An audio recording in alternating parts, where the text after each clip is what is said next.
Quand vous devez prendre la parole en public ou rencontrer des inconnus, vous remarquez que vous commencez à rougir. Vous avez des palpitations, des tremblements.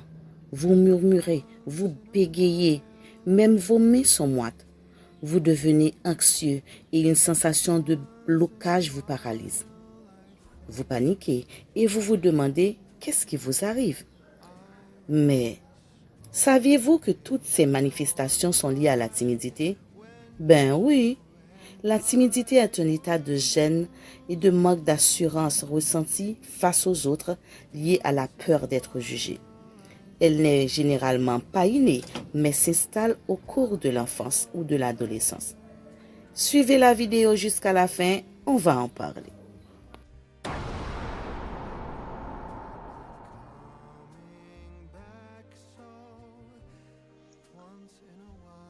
La timidité peut se définir comme un manque d'assurance dans une action, une réalisation, qui survient dans le rapport à l'autre. Et oui, on n'est pas timide tout seul avec soi-même. Être timide, c'est se sentir rougir quand on prend la parole en classe. Murmurer parce qu'on craint le regard ou la pensée du voisin. Ne pas oser dire ou faire parce qu'on se dit qu'on n'en est pas capable. Les timides sont qualifiés de discrets, réservés, inhibés ou même sages. En fait, il s'agit d'une manière d'être qui se traduit par une tendance à se tenir en retrait ou à éviter de prendre l'initiative, surtout lors des situations nouvelles. Être timide ne veut pas dire que l'envie d'échanger avec les autres ou celle d'exister en groupe n'est pas là. Au contraire. Mais la plupart du temps, on n'y peut rien. C'est comme si ce sentiment d'embarras nous envahissait sans qu'on puisse le dépasser. La timidité, c'est le mélange d'un malaise intérieur et d'une maladresse extérieure en présence des autres. Il s'agit d'un comportement complexe qui peut être provoqué par différents facteurs. Ces causes sont généralement liées aux expériences individuelles ainsi qu'à l'environnement familial et social. Alors, pour bien saisir la nature de ce comportement, il est utile d'étudier ses origines. Plusieurs facteurs peuvent contribuer à cet état, comme le génétique, le manque de confiance en soi, une expérience traumatisante, la pression sociale et même l'environnement familial. Il a été reconnu par des chercheurs que 30 à 50% des traits de personnalité sont déterminés par des facteurs génétiques. Une personne peut donc naître avec une propension à la réticence sociale. Cela signifie qu'elle peut être naturellement plus réservée ou se sentir davantage débordée par les interactions sociales que les autres. Pour autant, cela n'implique pas qu'elle sera condamnée à être timide toute sa vie. Les gènes peuvent prédisposer à certaines caractéristiques, mais l'environnement et les expériences de vie jouent également un rôle déterminant dans le développement du comportement. Le manque de confiance en soi est l'un des facteurs qui joue un rôle significatif dans la timidité. Une personne avec une faible estime de soi doute souvent de ses capacités et craint le jugement des autres. Qu'il s'agisse d'un homme ou d'une femme timide, cette peur peut influencer leurs actions et les conduire à agir timidement dans diverses situations. La confiance en soi est le sentiment de valeur personnelle et de compétence que l'on a de soi. Lorsqu'elle est faible, une personne peut avoir des difficultés à s'engager dans des situations sociales et à communiquer efficacement avec les autres. La peur de ne pas être à la hauteur ou de faire des erreurs peut provoquer une crainte excessive. Une situation traumatisante peut aussi conduire à une augmentation de la timidité chez un individu. Le trauma peut induire un état d'hypervigilance et de crainte poussant la personne à adopter un comportement réservé afin d'éviter toute expérience potentiellement douloureuse. Sur le plan neurologique, les expériences traumatisantes peuvent changer la façon dont le cerveau traite les informations.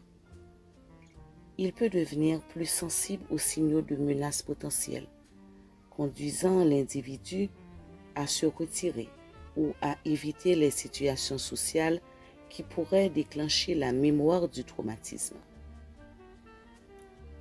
À titre d'exemple, un enfant qui a été ridiculisé en classe parce qu'il a donné une mauvaise réponse se sent humilié et peut développer une peur intense de se retrouver dans des situations similaires, favorisant sa discrétion.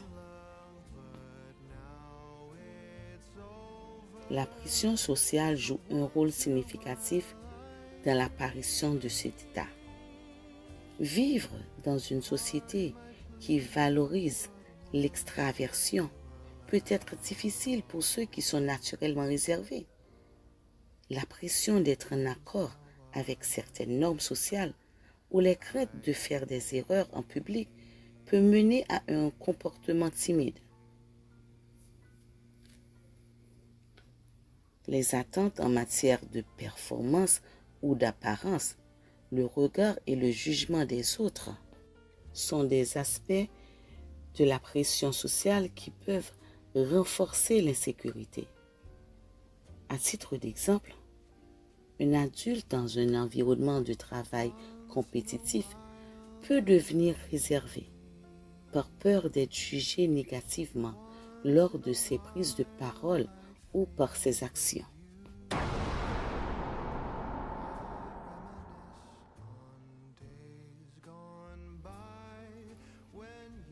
Les enfants grandissent en imitant le comportement de leurs parents et en intériorisant les attitudes qu'ils observent. C'est pour cette raison qu'on estime que l'environnement familial joue un rôle crucial dans le développement de la timidité. Si l'environnement familial valorise le fait d'être réservé, l'enfant peut grandir en pensant que c'est l'attitude à adopter. De plus, un environnement familial très protecteur peut également être propice à ce comportement. Lorsque les parents interviennent constamment pour aider leurs enfants à résoudre des problèmes ou éviter les difficultés, ils peuvent involontairement transmettre l'idée que le monde est un endroit effrayant. Enfin, des expériences négatives comme le rejet ou la critique sévère peuvent aussi être un élément déclencheur. Si un enfant est souvent critiqué pour ses actions, il peut devenir réservé, évitant d'agir de peur de faire des erreurs. Parfois, quand on est timide, c'est parce qu'on craint que les autres nous jugent mal, alors qu'on se trouve génial. Du coup, on se rabaisse et on finit par se trouver archi nul.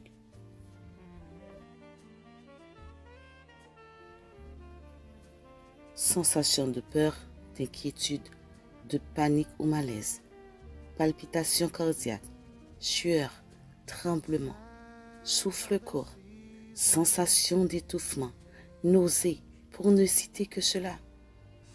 Généralement, l'anticipation d'une interaction sociale suffit à déclencher autant de ces symptômes que lorsque l'interaction se produit vraiment.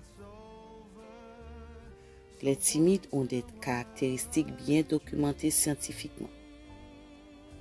Le timide est doté d'une grande sensibilité à l'évaluation et au jugement par autrui. Il a une très faible estime de soi. La désapprobation des autres est une expérience difficile qui renforce sa timidité. Les timides sont des individus très critiques, y compris à l'égard d'eux-mêmes. Ils se fixent des objectifs très élevés et craignent l'échec plus que tout. Les timides parlent moins que les autres, ont moins de contact avec les yeux et ont plus de gestes nerveux. Selon leurs propres aveux, ils ont des problèmes de communication.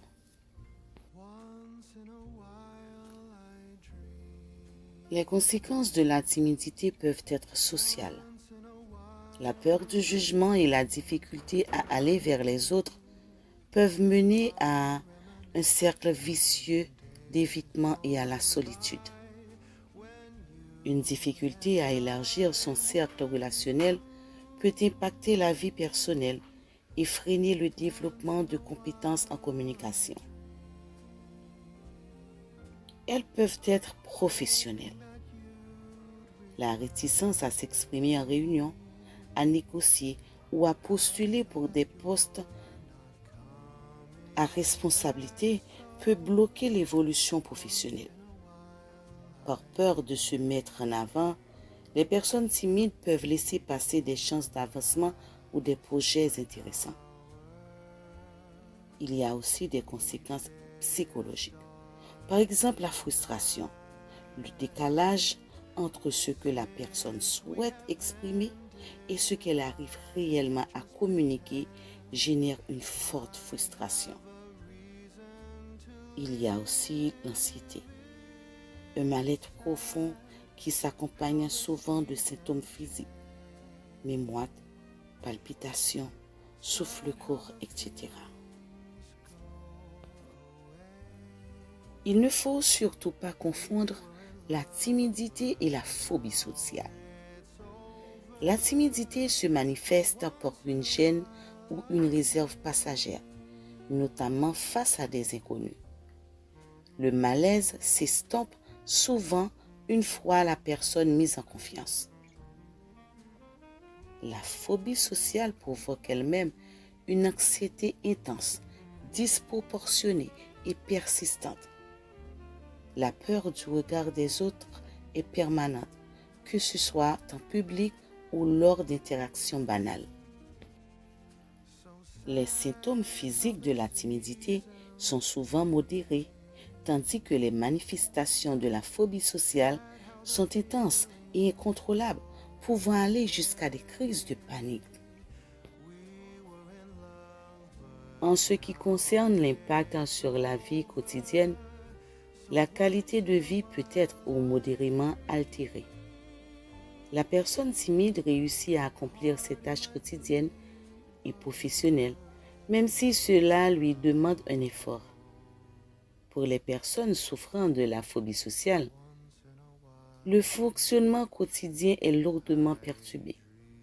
La peur paralyse et pousse à l'évitement systématique de nombreuses situations, ce qui peut mener à l'isolement et nuire à la réussite scolaire ou professionnelle. La phobie sociale n'est pas juste une timidité excessive, c'est une condition médicale reconnue. Cependant, la timidité peut aussi être perçue comme un atout favorisant l'écoute, la modestie et la réflexion avant d'agir. Lorsqu'elle devient un handicap, il est possible de la surmonter. Certes, la timidité n'a pas que des désavantages.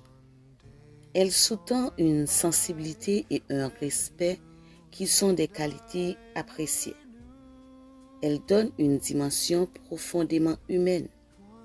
Votre timidité fait partie de votre charme, tant il est vrai que les gens ne sont pas attirés uniquement par les personnes gonflées de confiance. Les gens trop sûrs d'eux cachent parfois en eux une certaine médiocrité. Vous l'aurez compris, la timidité n'est une vertu qu'à petite dose. Ses contours bienveillants ne peuvent nous faire oublier les frustrations qu'elle engendre. L'idéal restant de parvenir à nous en débarrasser, tout en conservant notre sensibilité et notre respect pour autrui. Mes amis, puisque la timidité n'est pas une maladie, on ne peut pas s'en débarrasser comme un rhume ou une grippe. Alors, on va essayer de se transformer. Commencez par s'autoriser à rougir, à bafouiller ou à faire des erreurs. Cela nous libérera d'un poids immense. L'authenticité est souvent bien plus magnétique que la perfection. On ne devient pas forcément une personne extravertie et exubérante, et ce n'est d'ailleurs pas le but.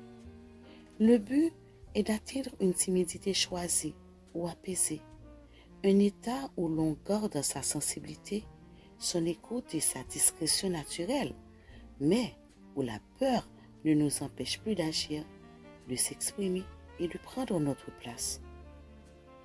C'est un cheminement profondément libérateur qui touche à l'estime de soi et à la réappropriation de son pouvoir personnel.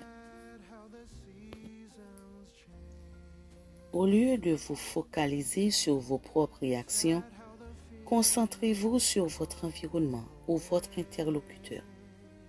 Cela vous sortira de votre bulle. Petit à petit, sortez de votre zone de confort. Fréquentez de nouvelles personnes. Initiez des conversations sans pression et laissez vos interlocuteurs s'exprimer. Les gens aiment parler d'eux et cela vous libère du poids de la conversation. Pratiquez du small talk avec des phrases simples. Créez du lien social de manière fluide et efficace. Et il ne faut surtout pas hésiter à solliciter l'aide d'un psychologue, un psychothérapeute ou même d'un psychiatre.